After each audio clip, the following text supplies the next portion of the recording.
भवानी, एक एसीपी साहब बच गए और दूसरी, अब तेरा बुरा वक्त शुरू हो गया।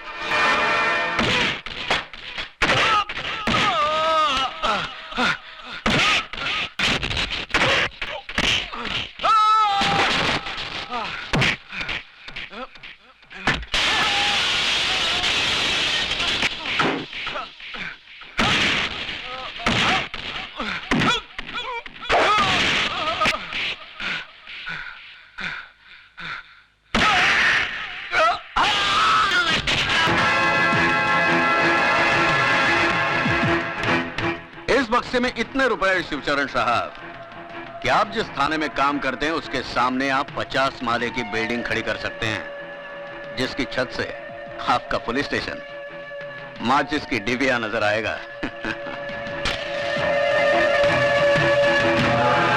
सबसे पहली बात, इस घर में सिगरेट पीना मना है। और दूसरी बात, गंगाबाई। जी साहब। गंगाबाई, ये साहब बक्सा भर के नोट लाए हैं मुझे रिश्वत देने के लिए। तुम इनमें से जितने नोट लेना चाहो ले सकती हो। सोच क्या रही हो? साहब, मैं इस घर में 11 साल से काम करती है। आप पुलिस में इतने बड़े अफसर हैं। कभी कभी मेरे को 2-2 महीने के बाद पगार मिलता है। फिर इतना बक्सा भर के नोट तो हराम की कमाई होगी ना। साहब, मैं झूठे बर्तन मांजकर अपने बच्चे लोग को 2 वक्त की रोटी खिला सकती हूँ, लेकिन ऐसे हराम की कमाई पर थूकेगी भी नहीं। हाँ। सुन लिया भवानी, जिस पुलिस ऑफिसर के घर में बर्तन मांजने वाली का जमीर इतना बुलंद हो, उस ऑफिसर के ईमान की क्या कीमत लगाएगा तू? उठा इस कचरे को और दफा हो जा यहां से, वरना रिश्वत देने का एक और जुर्म तुझ पर लग जाएगा। इस वर्दी में बहुत गर्मी होती है शिवचरण साहब, इसलिए समझदार ऑफिसर रिश्वत के छींटों से इसे ठंडा करते रहते हैं, वरना ये पहनने वाले को जला देती है। तो फिर इस वर्दी से दूर ही रहना भवानी, क्योंकि इस वर्दी के अंदर बारूद से बना हुआ जिस्म है। अगर उस जिस्म ने आग पकड़ ली तो वो धमाका होगा कि तेरे जिस्म के चीथड़े चींटियां तक नहीं ढूंढ पाएंगी। अब जा, मंदिर में जाकर अपनी जिंदगी की दुआ मांग, क्योंकि मैं तेरी फाइल चीफ मिनिस्टर साहब के पास लेकर जा रहा हूं। Good luck.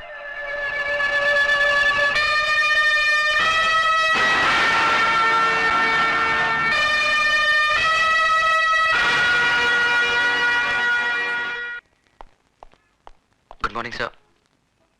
What is good about this morning? हाँ? सुबह 9 बजे आने को बोला था और अभी आ रहे हो?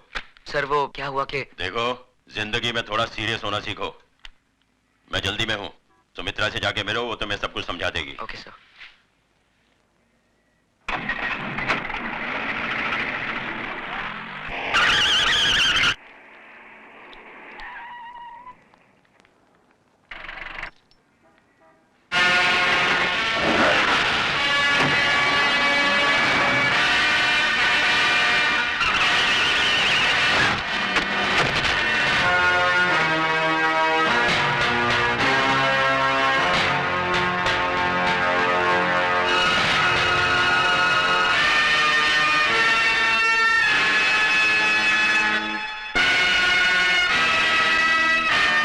जय भवानी। चलो।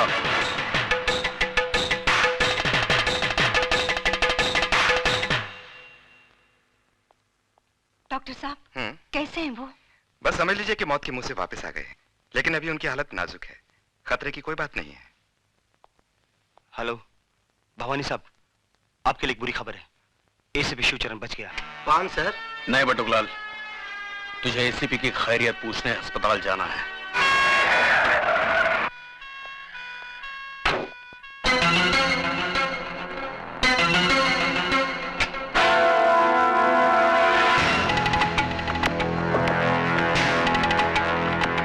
सुनिए, मुंह खोलिए।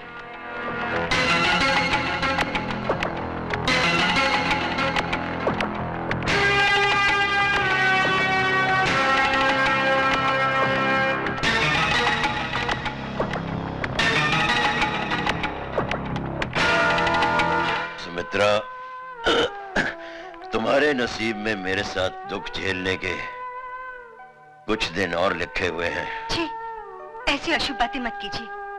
देखना, आप बहुत जल्द अच्छे हो जाएंगे। बिल्कुल ठीक कहा आपने भाभी जी, कुछ ही दिनों में चंगे भले हो जाएंगे। वैसे जो कुछ भी हुआ अच्छा नहीं हुआ भाभी जी। मैं तो कहता हूँ इस मामले की इंक्वायरी ऊपर से होनी चाहिए। दिन दहाड़े एक पुलिस ऑफिसर पर जानलेवा हमला, छी छी छी छी, शर्म की बात है। वैसे मेरे लायक कोई सेवा हो तो मैं हरदम हाजिर हूँ। Thank you, thank you. नमस्ते भाभी जी, चलता हूँ।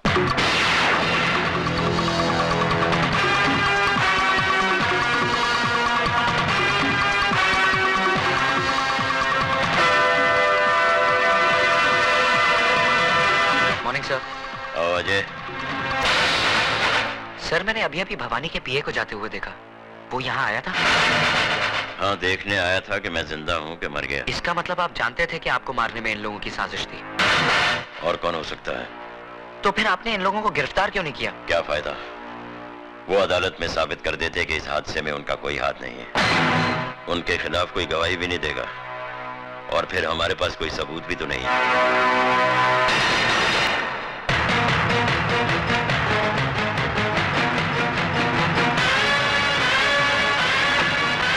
ड्राइवर जल्दी चलो। साहब, ये आपका पान का डब्बा। मेरा नहीं।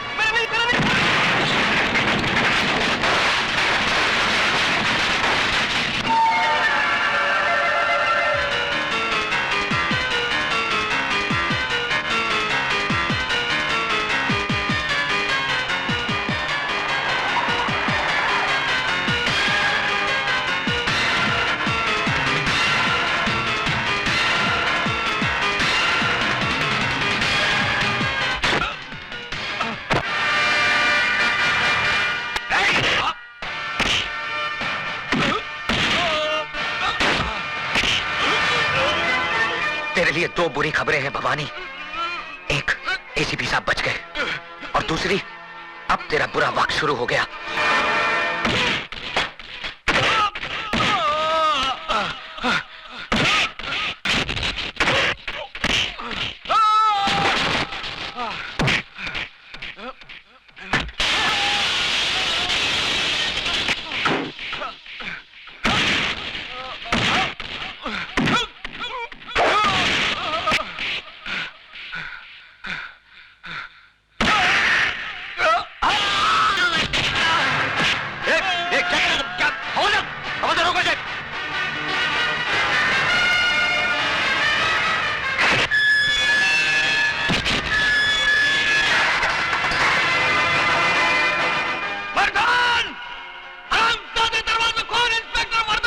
देखा, यही है वो हरामजादा जिसकी वजह से तुम्हारे साथ जिंदगी और मौत से अकेले जूझ रहे। आज वो इसके जुनून का शिकार हुए हैं, कल तुम्हारी बारी हो सकती है, और यही होगा एक दिन। क्योंकि मुजरिम उस सांप की तरह होता है जो भूख लगने पर अपने बच्चे तक निकल लेता है। तुम लोग तो फिर भी गैर हो।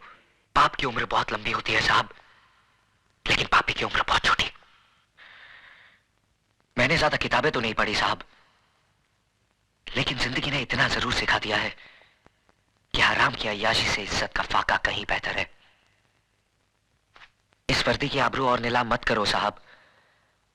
आप इतने मोहताज नहीं कि ऐसी रोटी ना कमा सको जो ईमानदारी के आटे से बनी हो और सच्चाई की आंच पर पकी हो। कोशिश करके देखो, बहुत सुकून मिलेगा। तुम अपने आप को समझता क्या है? मैं हाँ, तुम वो भवानी का घर में घुस के उसका लोग को मारा, उसको घसीट के कुत्ता का माफिक पुलिस स्टेशन ले गया। हम मानता है कि वो बहुत हलकट आदमी, बहुत खराब आदमी, लेकिन तुमको ये सब लफड़े में पड़ने का क्या जरूरत है? अगर तुमको कुछ हो जाएगा तो? मिसेस डेविड, पहला बताओ कि तुम नाश्ता किस्ता किया कि नहीं? अरे तुम छोकरा लोग का यही मुसीबत है। तुम बैठो, हम चाय पाव लेके आता है। तुम आजकल का छोकरा लोग अपने खाने पीने का ध्यान ही नहीं रखता। हमारा डेविड मालूम दिन में 5 बार खाना खाता होता, सुबह में 2 बार नाश्ता करता होता, और आखा दिन में 1 लीटर दूध पीता होता। और तुम छोकरा लोग आज तक 1 गिलास दूध पीता नहीं कि तुम लोग का जुल्लाब छूट जाता है। हमारा डेविड खाने का बहुत शौकीन था। इनका कड़ी भी हमारा डेविड को बहुत पसंद था। बांगड़ा फ्राई, लाल चटनी का साथ। क्या देखता है तुमको मालूम है ये क्या है? ये है ना, डेविड ने हमको सबसे पहले यही गिफ्ट दिया होता।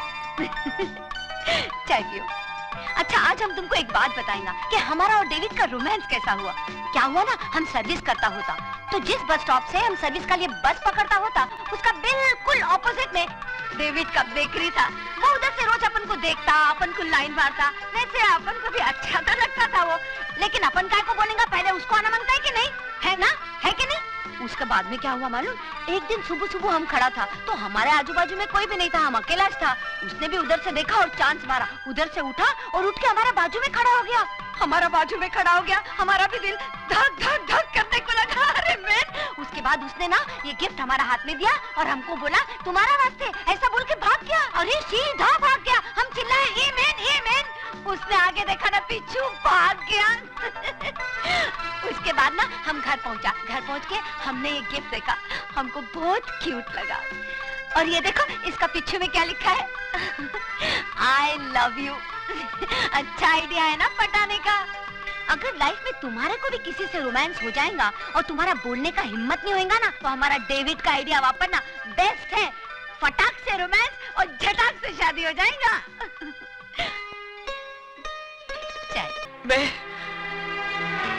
मैं आपका तोहफा लौटाने आई हूँ। क्यों?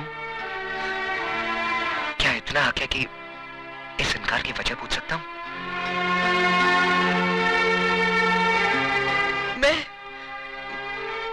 मैं इस तोहफे के लायक नहीं हूँ। झूठ बोल रही हो तुम। सच तो यह है कि तुमने मुझे कभी अपने प्यार के काबिल ही नहीं समझा। नहीं अजय बाबू, ऐसी बात नहीं है। यही बात है, वरना तुम मेरे प्यार को इस तरह ना ठुकराती। सुधा, मैं तुमसे वादा करता हूं सुधा, कि जिंदगी की हर खुशी तुम्हारे कदमों पर लाकर रख दूंगा। तुम्हारी एक मुस्कुराहट की खातिर अपनी जान तक लुटा दूंगा। बस मुझे एक मौका दो सुधा। अजय बाबू, जो खुशी आप मेरी झोली में डालना चाहते हैं, मैं उसके काबिल नहीं हूँ। और ना ही ये समाज मुझे इस बात की इजाजत देता है, क्योंकि जज्बात के सैलाब में बहते वक्त मैं ये भूल गई थी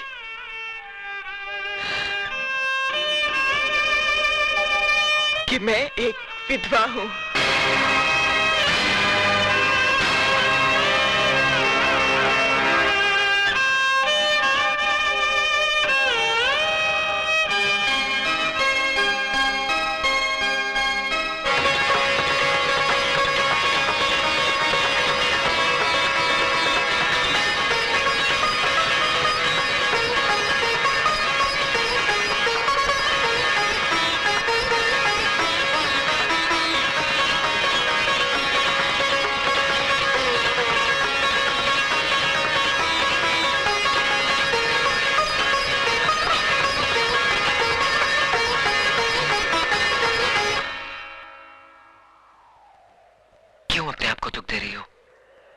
ये दुख तो मेरा मुकद्दर बन चुका है।